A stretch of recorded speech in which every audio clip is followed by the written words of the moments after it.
ये तमाम अबलाग आमा को और अवाम को मुत्तला किया जाता है। ये कराची गुलिस्तान जौहर ब्लॉक 15 का इलाका है। यहाँ पे ये साहब को आप देख रहे हैं कि ये बेहोश पड़े, इनको फुटपाथ से उठा के हम लोग लेके आए हैं मोहल्ले वाले। और ये 8वां या 9वां केस है।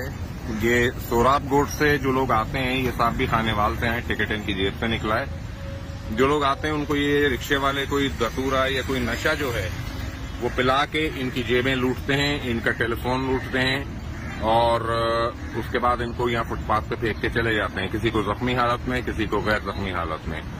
मुतल्लिका थाने की नॉलेज में भी है, सब कुछ है, लेकिन ये कोई भी इसके ऊपर प्रॉपर अटेंशन नहीं ले रहा है। और ये 8वां केस है, सामने भी 1 महीने के अंदर। तो बराए मेहरबानी इस वाक़े का नोटिस लें। आईजी डीआईजी साहब के ऑफिस में भी ये भेज दिया जाएगा। आप लोग सपोर्ट करें इस कॉज को और इंसानी जानों को बचाइए। इन चोरों लुटेरों से इंसानी जानों को बचाइए।